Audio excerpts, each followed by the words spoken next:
Potential concerns with investing in annuities. So there's a lot of things you should be aware of when it comes to investing your money in an annuity. And some of those are the fees, the lack of liquidity, just kind of the salespeople involved with annuities. And number 4, in my opinion, is inflation. So let's start with the fees. So annuities can be pretty expensive. Fixed and indexed annuities are a bit less expensive because, as we discussed earlier, they don't actually have any mutual funds inside of them, so you're not paying for any of that. But there's still other fees like just maintenance charges, administration charges, and surrender fees for potentially pulling your money out. In addition, if you were to purchase a rider, then you could pay 1 to 2% per year fee for that rider. In regards to variable annuities, that's when the expenses really start to climb because you have the mutual fund charge cost as well. So variable annuities could be 3% or maybe 3.5% when you include the riders, the fund expenses, the admin charges, and the costs and everything included. So on a relative basis, it's quite expensive to invest in annuities, even for the protection.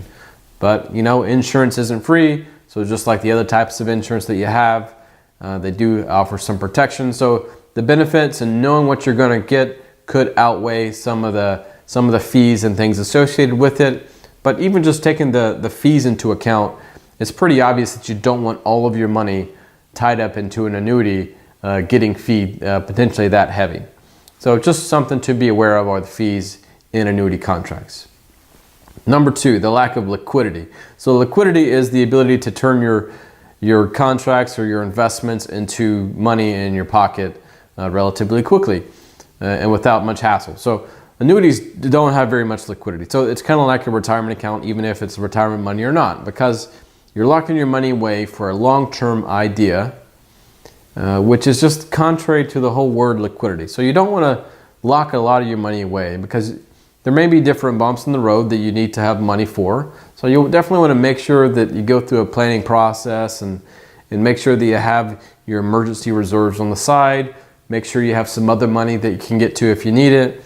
And then, having some of your money into an annuity, providing some guarantees, it could be an okay thing, but you certainly don't want to ever have to pull your money out of an annuity when you're in a bind, because you're likely to get hit with a couple of different downsides from that. You could get hit with some surrender charges that could be as high as 10% for pulling your money out early, which could be a bad thing. Most annuities do have it's called surrender-free, penalty-free withdrawal, and usually that's in the 5 to 10% of the contract value range, meaning that if you invested $100,000 into an annuity, and if you needed $5,000 or $10,000 in any given year, you could get that out penalty-free. So that is at least a pretty good concession. The downside with that is sometimes dipping into your contract too early, it could actually jeopardize some of the riders inside of it. So just make sure that if you ever have to go get some money out of an annuity, that it's not affecting any of the other benefits that you're trying to count on later in life. So the third item here is the sales force. So I've kind of mentioned throughout these lessons here that annuities can be sold by insurance professionals and investment professionals. So insurance people, they can be great folks and they can really help you. But if they're only insurance licensed and they can't do investments, then they're just not, unfortunately, qualified to kind of recommend something for the entire picture. They kind of can't take the entire picture into account. They may try to, but they're not licensed to.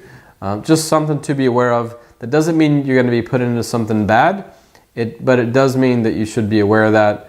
And it could potentially lead to a slight overuse of an annuity product, or maybe have a little bit more of your allocation in it. So you may have over allocated to it based on what you might actually need. So sometimes they get a bit misused and oversold, but just be aware of exactly what you're buying, why you're buying it, and you should be okay there.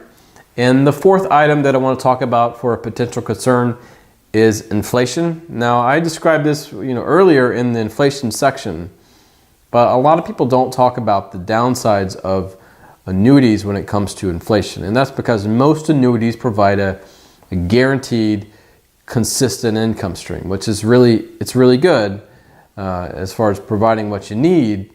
Like I said earlier, like if you needed $3,000 a month, and if your annuity was providing you exactly that $3,000, then that's great at first when you're 65-ish. But when you're in your 80s and all of a sudden you need $4,000 to $5,000 just to kind of get by and to provide for your basic living expenses, and your annuity is still paying that $3,000, well, that could create a long-term shortfall. So just make sure that you're not over allocating to an annuity due to having too much in fees, or too much being locked away due to surrender penalties, or maybe too much being jeopardized by long-term inflation. But I think overall they can be very good for some of your portfolio if used correctly. I do believe in them. I do believe the alternative to not having any type of annuity or pension is to, just think about it, to have all your money tied up in the markets or savings accounts, which aren't really doing anything for you either, but having all your money tied up in the markets, and when you get to retirement age and you need to pull money out to live, well, then some of that's kind of subject to what the market's doing, and that's a little stressful. So just having some of it, say, you slide some of your money out of your accounts that are in the markets and maybe protect them, and that's coming in guaranteed. It could give you just a little bit of breathing room, and also could give you some flexibility in your accounts that are in the markets to let those really win for the long term, while the annuities and maybe your Social Security and other sources are helping you kind of get what you need in the short term, just to kind of make everything match up the way you need it. But those are just some potential concerns to be aware about for annuities. I look forward to sharing more with you as we go through the course.